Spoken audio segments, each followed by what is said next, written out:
Jumpa kembali dengan Logika Katolik. Kanal yang mencerahkan isi kepala, menyembuhkan pemikiran yang cacat, dan meluruskan logika yang bengkok. Hal yang paling lucu yang selalu dibuat Protestan adalah, kapanpun dan dimanapun, akan selalu berbicara tentang ajaran Katolik. Apakah mereka tidak yakin dengan ajaran Protestan yang mereka anut? Atau belum merasa puas kalau belum menyebut Katolik? Kita hanya bisa menduga-duga. Namun satu hal yang pasti, tidak ada tujuan positif kalau mereka sudah bicara tentang Katolik. Pasti ujung-ujungnya menghujat, menyalahkan dan menghakimi ajaran Katolik. Sementara kelihatan mereka tidak punya waktu untuk membahas Protestantisme yang terluka dan terus terkoyak-koyak bagai daging cincang yang laris manis di pasar. Tapi justru mereka membalut kemunafikan Protestantisme untuk membidik kemurnian iman Katolik. Dan acap kali mereka tunjukkan dalam dialog atau diskusi tipu-tipu istilahnya. Karena tujuan sudah jelas, yakni menghujat iman Katolik. Tapi sayang sekali, mereka tidak cukup pandai dalam berdiskusi, sehingga hanya kebodohan dan halusinasi yang mereka pertontonkan kepada publik. Seperti salah satu yang akan saya tanggapi dalam video ini, yaitu Elia Miron CS. Namun sebelum lanjut, bagi saudara yang merasa terbantu dan terberkati dengan channel ini, berkenanlah untuk menekan tombol super thanks yang tersedia di bawah video ini, di bagian tulisan terima kasih, sebagai dukungan untuk perkembangan channel Logika Katolik lebih lanjut. Kalau sudah, mari kita dengarkan. Nah, di sisi yang lain kan bahwa gereja Katolik Roma kan juga menuhankan Maria ya? Enggak dong. Ya Maria maksudnya dianggap sebagai ibu Yesus, jadi dianggap sebagai gimana sih pemahaman? Kalau tidak pernah belajar untuk mengenal tentang ajaran Katolik, ya seperti ini hasilnya. Bicaranya kaki kepala, terperangkap dalam kesesatan logikanya, sehingga ujung-ujungnya hanya menghujat ajaran Katolik. Dan itulah tujuan dari diskusi ini. Banyak orang Protestan dengan tipe seperti ini, tidak punya modal pengetahuan apapun tentang ajaran Katolik, tapi berani bicara tentang Katolik. Saya tidak menanggapi lebih lanjut pernyataan si moderator ini, karena tidak ada orang Katolik yang menuhankan Maria. Sebab dia sendirilah yang mengatakannya, tapi mengatasnamakan semua orang Katolik, seolah-olah orang Katolik yang berbicara seperti ini. Ini jelas bohong, sebuah pernyataan provokatif dan disengaja. Anda yang menonton dan mendengar channel Logika Katolik, terutama yang Protestan. Anda membaca judul dan mendengar materi di setiap video di channel Logika Katolik. Pasti Anda berpikir saya membenci orang Protestan kan? Kalau itu ada di pikiran Anda, tolong dibuang jauh-jauh. Karena saya tidak membenci orang Protestan, dalam hal ini adalah pribadi orangnya. Tapi saya membenci pola pikir, cara pandang Protestan yang berhaluan ekstrim dan provokatif terhadap ajaran Katolik. Salah satunya seperti apa yang dikatakan makhluk ini di video ini. Sudah lama saya monitor, dan akhirnya saya muak dengan cara-cara Protestan ketika berbicara tentang ajaran Katolik. Itulah mengapa channel Logika Katolik ini berdiri. Dibuat dengan judul dan isi materi yang menohok dan terkesan menghakimi. Tapi itulah fakta dan sejarah yang terpampang jelas di depan mata Anda. Bahwa apa yang dibahas di channel Logika Katolik adalah berdasarkan hasil keputusan Konsili Trente, yang telah mengutuk ajaran Protestantisme sebagai ajaran bidat. Dan Anda menemukan pesan ini begitu jelas di channel Logika Katolik. Mari kita dengarkan lagi, apa yang dikatakan selanjutnya. Jadi maksudnya mereka menganggap bahwa kalau seumpamanya kita doa sama Yesus, ya lebih baik kita ke Maria, karena supaya Maria ibunya Yesus. Jadi nanti kalau kita doa ke Maria, nanti biar Maria yang maksa ke Yesus. Kan dulu gue diajarin begitu waktu di Katolik. Nah, maksudnya kenapa juga gereja dalam tanda kutip aliran Katolik itu juga bisa punya pemahaman tentang Maria itu, yang... Tak henti-hentinya orang satu ini menunjukkan kebodohan yang hakiki di depan publik. Katolik bukan aliran seperti banyak aliran Protestan yang berjumlah puluhan ribu yang berantakan di mana-mana. Katolik adalah nama dan sifat dari Gereja Kristus. Dan orang Katolik adalah anggota Gereja Kristus yang asli dan sejati. Silakan tonton kembali video ini untuk mendengarkan penjelasan saya. Betapa ngawur dan dangkalnya pemahaman Anda ini tentang berdoa bersama Maria. Tidak ada ajaran Katolik yang mengajarkan seperti yang Anda katakan. Apalagi meminta Bunda Maria untuk memaksa Tuhan Yesus mengabulkan doa orang Katolik. Itulah asumsi liar Anda sendiri. Di sini Anda jelas berbohong. Anda mengatakan Anda dulu Katolik dan diajarkan demikian. Siapa yang mengajari Anda seperti itu? Guru agamakah? Katekiskah? Atau pastor? Tidak usahlah berbohong terus seperti itu. Kalaupun benar Anda Katolik, pasti Anda hanya Katolik nama, atau Katolik KTP istilahnya. Kemungkinan besar Anda lahir prematur di Katolik dan diadopsi oleh Protestan. Sebab omongan Anda dari awal tidak mencirikan Anda seorang mantan Katolik. Jadi berhentilah berbohong, supaya Anda bisa tampil sebagai moderator yang berwibawa. Jika tidak, Anda hanya tampil sebagai seorang pengecut, tidak terpelajar, seorang pembohong dan provokator. Oke, lanjut ke bagian berikut untuk mendengar apa lagi yang mereka katakan. Justru kita ini yang Protestan ini yang nggak ngerti. Kita ini Protestan ini sama seperti Luther. Saya bukan Katolik ya. Saya Protestan, dan saya Lutheran. Kalau Lutheran melihat di surga sana mungkin dia senyum. Yakin? Martin Luther ada di surga? Ayo dong, Elia Miron, janganlah berhalusinasi seperti itu. Karena saya juga bisa membuat klaim sebaliknya. Boleh dong. Menurut saya Martin Luther ada di neraka. Klaim saya bukan klaim kosong atau halusinasi seperti Anda bro. Klaim saya berdasarkan penglihatan Beata Suster Maria Seraphim dari Hati Kudus. Kisah penglihatannya, seperti yang Anda lihat di layar. Inilah kisah dari kesaksian Suster Seraphim. Sengaja saya tidak menerjemahkan isi kesaksian ini, karena memang penilaian saya tidak didasari atas kesaksian pribadi. Meskipun banyak orang percaya akan hal ini. Dan kalau dibandingkan penampakan atau penglihatan, dengan klaim halusinasi Anda, pasti lebih dipercaya adalah penglihatan susternya. Tapi sekali lagi, saya tidak menggunakan penglihatan ini sebagai dasar penilaian saya. Mengapa? Karena namanya penglihatan itu sifatnya subjektif. Karena itu, penilaian yang lebih objektif adalah berdasarkan Alkitab, biar terlihat fair. Martin Luther mencerai-beraikan anggota gereja sebagai tubuh Kristus. Dan Luther telah mengkhianati dan melawan doa Kristus supaya murid Kristus bersatu, seperti di ayat ini. Dan Anda harus tahu bahwa peran Roh Kudus adalah mempersatukan bukan mencerai-beraikan. Sebab yang mencerai-beraikan itu adalah perbuatan si jahat alias iblis. Jadi sekarang Anda tahu kan Luther ada di mana. Yang jelas Luther telah menghancurkan gereja dan mengajarkan Injil yang berbeda dari ajaran para rasul. Jadi kalau Anda meyakini Luther di surga, maka secara tidak langsung Anda melawan firman Tuhan ini, sekaligus mengkhianati sola scriptura.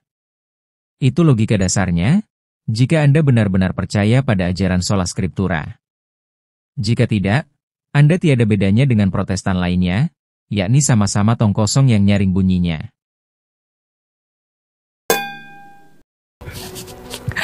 Tapi saya Lutheran. Kenapa saya katakan begitu? Karena Lutheran tradisional pun itu menghormati Maria. Kenapa sih Maria itu harus dihormati? Masalah kenapa doa kepada Maria gini. Dalam iman Katolik, penyembahan itu disebut dengan latria. Latria itu hanya kepada Tritunggal Maha Kudus. Kepada Maria itu disebut dengan hyperdulia, penghormatan tertinggi. Kenapa iman Katolik itu menghormati Maria begitu tinggi?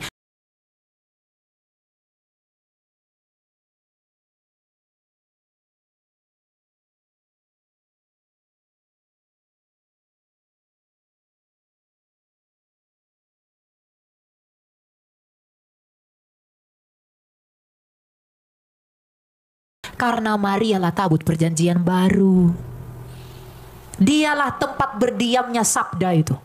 Kalau di perjanjian lama, hukum. Coba, di dalam tabut perjanjian lama, ada 3 benda. Ada roti mana, ada tongkat Harun, dan ada apa? Satu lagi, loh batu. Mewakili kenabian, keimamatan, dan kerajaan. Mesias. Di dalam perut Bunda Maria, ada pribadi bernama Kristus yang adalah Raja dari Daud, Imam dari Melkisedek, dan Nabi menurut Musa. Jadi Bunda Maria adalah tabut perjanjian baru. Makanya dia begitu dihormati. Sama seperti tabut perjanjian lama yang begitu dihormati, maka tabut perjanjian baru pun dihormati. Nah, apakah orang Katolik menyembah Maria? Tidak. Mereka menghormatinya. Lalu ketika Maria berdoa kepada Maria, mereka tidak pernah berdoa kepada Maria. Mereka berdoa bersama Maria agar dia memohon kepada Maria, Maria memohonlah, berdoalah bersamaku, sampaikanlah permohonanku kepada putramu. Itu bukan berarti Maria jadi imam. Sama seperti saya mengajak, doakan saya ya sama Tuhan. Maka saya mengajak Bunda Maria untuk turut berdoa bersama saya kepada Kristus, agar Kristus menyampaikan kepada Bapa. Itu. Cuma ketika Luther itu protes kepada gereja, memang gereja Katolik pada masa itu ada bercacat. Kita nggak bisa tutupi itu, karena tidak ada reaksi tanpa aksi. Tapi semua tentang kekatolikan waktu itu dibenci oleh Luther, dilanjut sama Calvin. Makanya sekarang perang orang Luther dan Katolik itu selalu lanjut. Tapi saya tidak tertarik untuk itu, karena saya tidak membawa Injilnya Luther, saya tidak membawa Injilnya Paus, saya bawa Injilnya Kristus. Gitu, ya. Jadi mau kamu Katolik, mau kamu, meskipun saya Protestan, kalau ada orang Protestan salah paham dengan iman Katolik itu saya lurusin, bukan begitu. Agar tidak ada kebencian di antara tubuh Kristus. Elia Miron, Anda ngawur di sini. Anda harus bisa membedakan ajaran gereja dan anggota gereja. Yang cacatnya siapa? Tentu saja anggota gerejalah yang bermasalah. Bukan ajaran gerejanya. Ajaran gereja tidak pernah salah. Tapi anggota gerejalah yang menodai ajaran gereja yang kudus dengan aneka kasus pribadi, seperti penyalahgunaan kuasa dan wewenang, kasus-kasus moral dan asusila. Kondisi seperti ini marak terjadi di abad-abad pertengahan. Dan saya telah membahas hal serupa di video ini. Anda jangan menggeneralisir semua, dengan memberikan stigma negatif kepada gereja secara umum. Di situ jelas Anda salah besar dalam membuat penilaian. Anda juga menggunakan istilah yang berbau sindiran dan provokatif, dengan mengatakan Anda tidak membawa Injil Luther atau Injil Paus. Anda jangan samakan Paus dengan Luther. Luther itu seorang pengkhianat, pembangkang dan pemberontak. Luther tidak punya peran atau andil apapun dalam kanonisasi Alkitab. Dia hanya berguna bagi Protestan, dan tidak berguna sedikit pun bagi Katolik. Memangnya siapa yang bilang ada Injil Paus? Atau Anda dapat dari mana istilah Injil Paus itu? Anda mengatakan sesuatu tanpa Anda pahami artinya. Padahal orang lain menangkap dengan jelas arti dari istilah sindiran yang Anda gunakan. Secara tidak langsung Anda mau mengatakan kalau Paus tidak punya peran apapun dengan Injil yang ada di tangan Anda. Anda ini lucu dan sok pintar ya? Benar bahwa hanya ada satu Injil, yaitu Injil Kristus. Tapi Anda tidak akan pernah mengenal Injil Kristus, dan Injil Kristus tidak akan pernah sampai di tangan Anda, kalau tanpa peran Paus dan Gereja Katolik. Apakah Anda tahu berapa jumlah kitab Injil sesungguhnya? Jadi begini.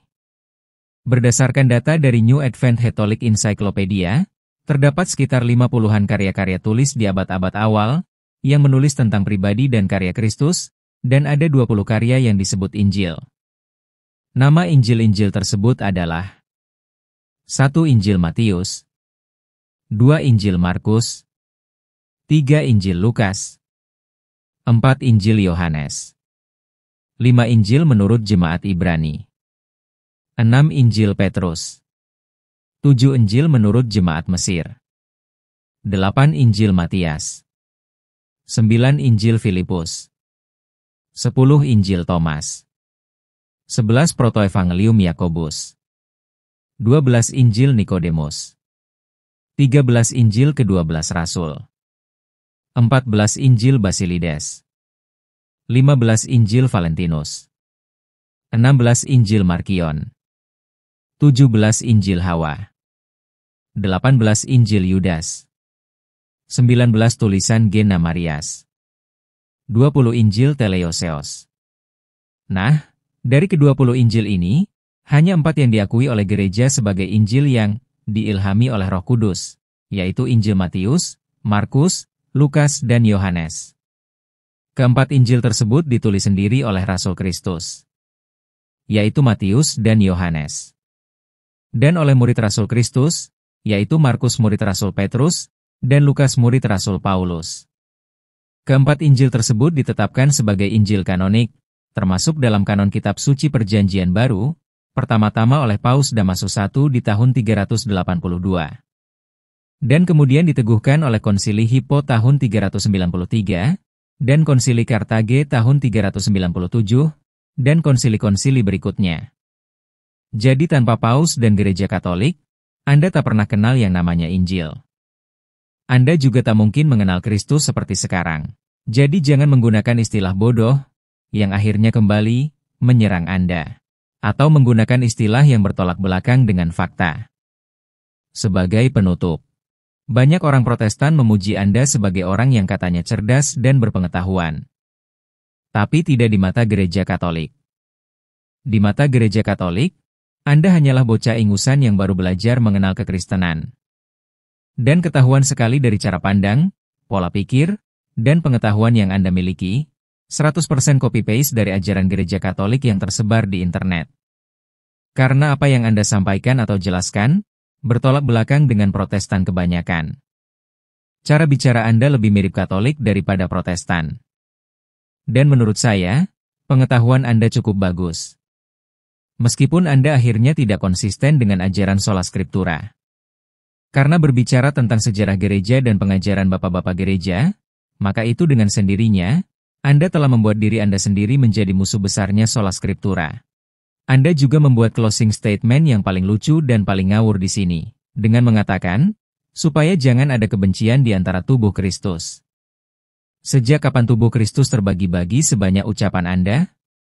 Tubuh Kristus itu hanya satu, yaitu gereja yang satu, kudus, katolik dan apostolik. Di luar dari itu semua adalah bidat yang dikendalikan oleh iblis. Jadi kebencian itu datang dari iblis untuk menyerang tubuh Kristus, bukan sebaliknya. Anda tidak perlu menjadi pahlawan kesiangan untuk meluruskan orang Protestan yang menghujat Katolik. Biarkan saja mereka menyerang sesuka hati mereka. Saya juga tidak membela ajaran iman Katolik. Yang saya lakukan adalah mengedukasi umat Katolik. Mengapa begitu? Karena Gereja Katolik itu gerejanya Kristus. Dan Kristus telah menjamin dengan sabdanya sendiri. Kebenaran tetaplah kebenaran. Santo Agustinus mengatakan demikian. Kebenaran itu bagaikan seekor singa, Anda tidak harus membelanya, biarkan lepas, ia akan mempertahankan dirinya sendiri.